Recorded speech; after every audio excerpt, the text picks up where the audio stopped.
Hello everyone. Hi, I am a bit late today, but that's fine. Uh, right, so today we're talking about money and controlling money because I get asked quite often in terms of what do I need to know? How often do I need to track finances? What is the most important thing to track? And is, it depends. Again, as with anything, it depends.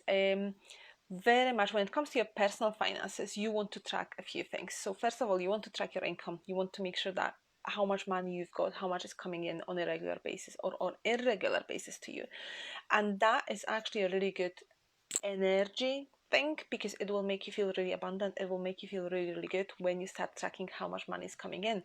Most people don't know, they don't track it at all. They know that they will have some salary, but they don't track anything else. And I think that's a mistake because quite often we get other things given to us. We get gift vouchers, we get money off, we get presents from family. That all counts as like something coming in, right? And energetically, it's a very important thing to actually measure it as well and to have it written down somewhere. This is what's coming in. So you can even have a spreadsheet where one column is for income and the other column is for everything else that is coming in. And it will make you feel so good, and you will want to track it more, and you'll start thinking in a very abundant way if you start doing it. I would definitely recommend doing it. The other thing that you want to track when it comes to your personal finances would be your outgoings. How much are you spending?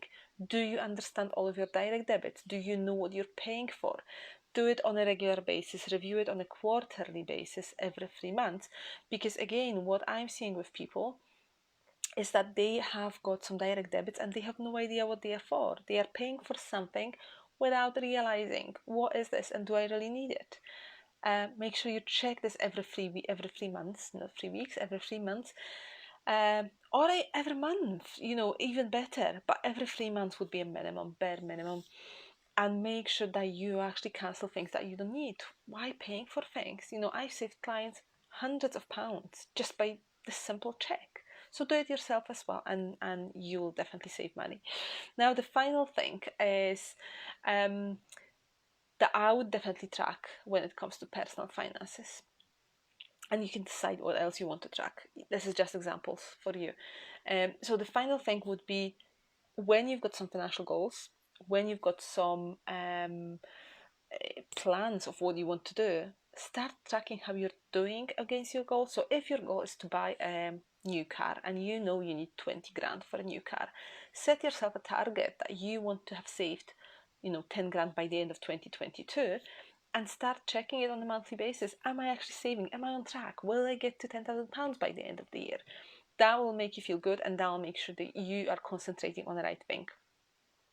You can, if you're into wealth, more right, like growing your wealth, your investments, track this. So what I do on a monthly basis, I have a summary of everything that we have in terms of our assets, and then below everything that we have in terms of our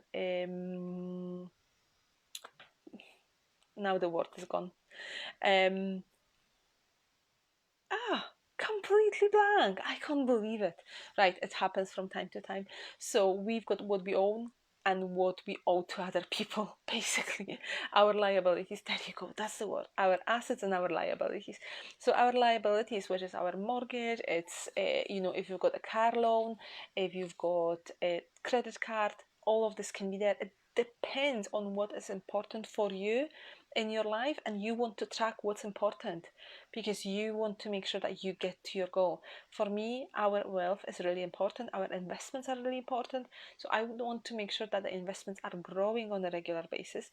That's why I'm tracking it. I want to make sure it's growing. It's going in the right direction.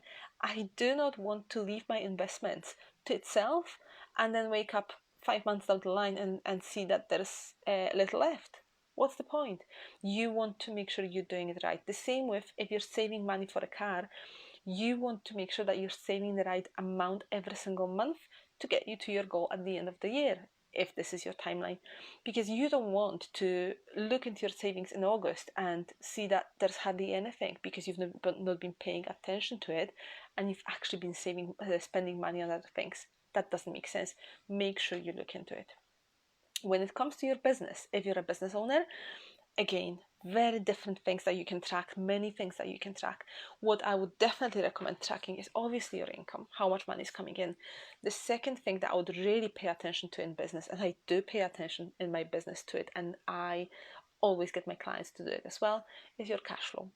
How much money is coming in and out, and when. The timing of those transactions is so important for cash flow. Remember, any business can have a profit, but if you don't have cash, the business is gone pretty much. Cash is king. So it's really important that you track your cash and you understand what's happening with your cash in your business. And the third thing, again, would be the KPI. You decide what's important for you. I can't speak today. So you decide what's important for you. If you decide that you want to get out of debt in business, that's something you need to be tracking, how your debt is reducing on a monthly basis. If you decide you want to build a portfolio of properties, for example, in your business, and you want to buy a new property and you need to save money for a deposit every month, this is what you will be tracking.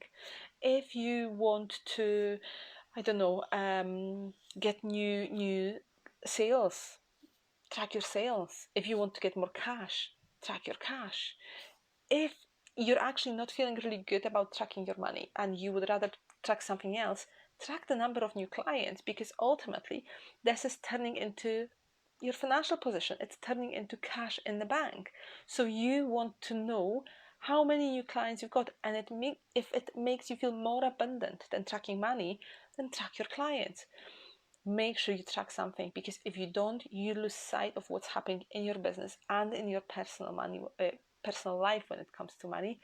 And that's not a good position to be in, because the minute you lose control over your money, this is when the problems start. This is when you start having sleepless nights. This is when you spend more than you can afford, and you only realize a few months down the line, and this is a bit late. So you want to absolutely make sure that you stay on top of your finances on a regular basis. Right, I think that's my ramble for today, Dan. Oh my god. Can you believe I couldn't speak? I can remember my words. That was a funny one today. Anyway, I will hopefully be back tomorrow, and a bit earlier than today, so that I can speak properly. Tomorrow, what I'm talking about tomorrow is how to stay in the energy of money and attract more. I love this topic. I love talking about energy of money. So I'll definitely talk about it tomorrow. Take care. Bye bye.